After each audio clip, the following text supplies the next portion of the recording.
Hello ನಮಸ್ತೆ. News 18 digital ಕಾಂಟೆಂಟ್ಗೆ ಸ್ವಾಗತ. ನಾನು ಪ್ರಗತಿ ಶೆಟ್ಟಿ. ರಾಜ್ಯಾದ್ಯಂತ ಸಿಇಟಿ ಪರೀಕ್ಷೆಯನ್ನ ಬರೆದಿರುವಂತಹ ವಿದ್ಯಾರ್ಥಿಗಳು ರಿಸಲ್ಟ್ ಯಾವಾಗ ಅನ್ನುವಂತಹ ಕೌತುಕ ಅವರಲ್ಲಿ ಮನೆ ಮಾಡಿದೆ. ರಿಸಲ್ಟ್ ಯಾವಾಗ ಅಂತ ಚಾತಕ ಪಕ್ಷಿಗಳ ತರ ಕಾಯ್ತಾ ಇದ್ದಾರೆ. ಹಾಗಾದ್ರೆ ರಿಸಲ್ಟ್ ಯಾವಾಗ? ಕೆಇಎ ಏನ್ ತಯಾರಿ ಮಾಡ್ಕೊಂಡಿದೆ? ಹಾಗಾದ್ರೆ ರಿಸಲ್ಟ್ ಬಿಡೋದಕ್ಕೆ ಯಾಕಿಷ್ಟು ಡಿಲೇ ಆಗ್ತಾ ಇದೆ? ಈ ಎಲ್ಲ ವಿಚಾರವನ್ನ ಇವತ್ತಿನ ಈ ವಿಡಿಯೋದಲ್ಲಿ ನಾವು ನಿಮ್ಗೆ ಎಕ್ಸ್ಪ್ಲೇನ್ ಮಾಡ್ತಾ ಹೋಗ್ತೀವಿ. ಕೇಳಿ.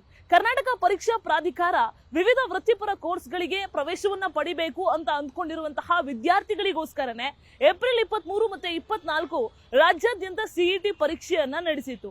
ಈ ಪರೀಕ್ಷೆಯಲ್ಲಿ 3 ಲಕ್ಷಕ್ಕೂ ಅಧಿಕ ವಿದ್ಯಾರ್ಥಿಗಳು ನೋಂದಣಿಯಾಗಿದ್ರು, ಎಕ್ಸಾಮ್ ಅನ್ನು ಕೂಡ ಬರೆದಿದ್ರು.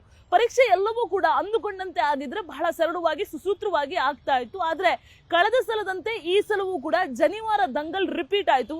ಚಿಕ್ಕಬಳ್ಳಾಪುರದ ಒಂದು ಕಾಲೇಜಿನಲ್ಲಿ, ಬೆಂಗಳೂರಿನ ಒಂದು ಖಾಸಗಿ ಕಾಲೇಜಿನಲ್ಲಿ ಜನಿವಾರವನ್ನ ಕಟ್ ಮಾಡಿರುವಂತಹ ಪ್ರಕರಣ ಬೆಳಕಿಗೆ ಬಂದು ದೊಡ್ಡ ಮಟ್ಟದ ವಿವಾದಕ್ಕೆ ಕೆಇಎ ಕಾರಣ ಆಯಿತು. ಕೆಇಎ ವಿರುದ್ಧ ಜನಾಕ್ರೋಶ ವ್ಯಕ್ತ ಆಯಿತು. ವಸ್ತ್ರ ಸಂಹಿತೆ ಅಧಿಕಾರಿಯನ್ನ ನೇಮಕ ಮಾಡಿದ್ರೂ ಕೂಡ ಯಾಕೆ ಈ ರೀತಿಯಾದಂತಹ ಘಟನೆ ಆಯಿತು ಅಂತ ಜನ ಆಕ್ರೋಶವನ್ನ ವ್ಯಕ್ತಪಡಿಸಿದ್ರು.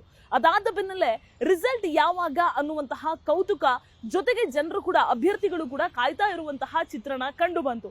ಮೂಲಗಳ ಪ್ರಕಾರ ಈ ವಾರವೇ ರಿಸಲ್ಟ್ ಡೇಟ್ ಅನೌನ್ಸ್ ಆಗಬೇಕಾಗಿತ್ತು. ಆದ್ರೆ ಸಿಬಿಎಸ್ಇ ವಿದ್ಯಾರ್ಥಿಗಳು ಪಿಯುಸಿ ಫಲಿತಾಂಶ ಇತ್ತೀಚೆಗೆ ಬಂದಿದೆ, ಅವರ ಒಂದು ಮಾರ್ಕ್ಸ್ ಅನ್ನ ಎಂಟ್ರಿ ಮಾಡೋದ್ರಲ್ಲಿ ಡಿಲೇ ಆಗ್ತಾ ಇರುವಂತಹ ಕಾರಣ, ಸುಮಾರು 5,000ಕ್ಕೂ ಅಧಿಕ ವಿದ್ಯಾರ್ಥಿಗಳ ವೆರಿಫಿಕೇಶನ್ ಡಿಲೇ ಆಗ್ತಾ ಇರುವಂತಹ ಕಾರಣ ರಿಸಲ್ಟ್ ಡೇಟ್ ಕೊಡೋದಕ್ಕೂ ಕೂಡ ಸ್ವಲ್ಪ ವಿಳಂಬ ಆಗ್ತಾ ಇದೆ ಅನ್ನುವಂತಹ ಇನ್ಫಾರ್ಮೇಶನ್ ಕೂಡ ಸದ್ಯಕ್ಕೆ ಲಭ್ಯ ಆಗಿರುವಂತದ್ದು. ಸೊ ಈ ಹಿಂದೆಯೇ ಕರ್ನಾಟಕ ಪರೀಕ್ಷಾ ಪ್ರಾಧಿಕಾರ ಬಹಳ ಸ್ಪಷ್ಟವಾಗಿ ಹೇಳಿತ್ತು, ದ್ವಿತೀಯ ಪಿಯುಸಿಯ 2ನೇ ಪರೀಕ್ಷೆಯ ಫಲಿತಾಂಶವನ್ನು ಕೂಡ ಪರಿಗಣನೆಗೆ ಮಾಡಿಕೊಂಡು ರಿಸಲ್ಟ್ ಬಂದ ಮೇಲೆನೆ ಸಿಇಟಿ ಫಲಿತಾಂಶವನ್ನು ಕೂಡ ನಾವು ಅನೌನ್ಸ್ ಮಾಡ್ತೀವಿ ಅಂತ ತಿಳಿಸಿತ್ತು. ಏಪ್ರಿಲ್ 30ರಿಂದ ಮೇ 13ರವರೆಗೂ ಈ ದ್ವಿತೀಯ ಪಿಯುಸಿಯ 2ನೇ ಎಕ್ಸಾಮ್ ನಡೆದಿತ್ತು. ಕಳೆದ ಬುಧವಾರ ಅಷ್ಟೇ ಇದರ ರಿಸಲ್ಟ್ ಕೂಡ ಬಂದಿತ್ತು. ಸೊ ವಿದ್ಯಾರ್ಥಿಗಳು ಕೂಡ ಬಹಳ ಖುಷಿಯಲ್ಲಿದ್ರು. ದಾಖಲೆಯ ಪ್ರಮಾಣದಲ್ಲಿ ಈ ಸಲ ರಿಸಲ್ಟ್ ಕೂಡ ಬಂದಿರೋದ್ರಿಂದ ಬಹಳ ಖುಷಿಯಲ್ಲಿದ್ದದ್ದು.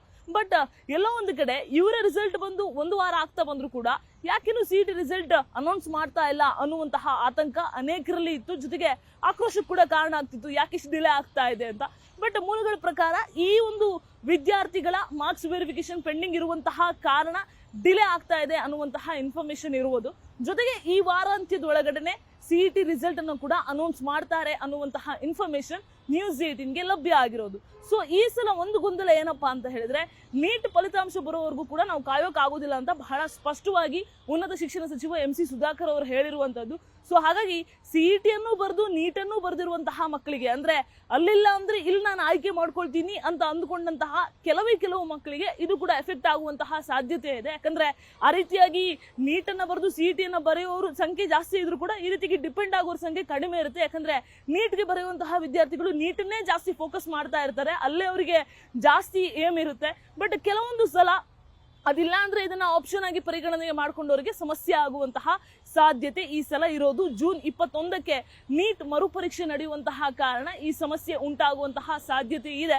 ಬಟ್ ಇಂಜಿನಿಯರಿಂಗ್ ಆಗಲಿ ಅಥವಾ ವಿವಿಧ ವೃತ್ತಿಪರ ಕೋರ್ಸ್ಗಳಿಗೆ ಪ್ರವೇಶ ಮಾಡುವಂತಹ ವಿದ್ಯಾರ್ಥಿಗಳಿಗೆ, ರಾಜ್ಯದ ವಿದ್ಯಾರ್ಥಿಗಳಿಗೆ ಸಮಸ್ಯೆ ಆಗಬಾರ್ದು ಅಂತ ಕೌನ್ಸಿಲಿಂಗ್ ಪ್ರಕ್ರಿಯೆಯನ್ನ ಬೇಗ ಮಾಡಬೇಕು ಅನ್ನುವಂತಹ ಕಾರಣಕ್ಕೆ, ಆಗಸ್ಟ್ ಒಳಗಡೆ ಮುಗಿಸ್ಬೇಕು ಅನ್ನುವಂತಹ ಕಾರಣಕ್ಕೆ ರಿಸಲ್ಟ್ ಕೊಡೋದಕ್ಕೂ ಕೂಡ ಕೆಇಎ ತಯಾರಿಯನ್ನ ಮಾಡ್ಕೊಳ್ತಾ ಇದೆ. ಮೂಲಗಳ ಪ್ರಕಾರ ಈ ವಾರಾಂತ್ಯದ ಒಳಗಡೆ ರಿಸಲ್ಟ್ ಬರುವಂತಹ ಸಾಧ್ಯತೆ ಕೂಡ ಇರುವಂತದ್ದು.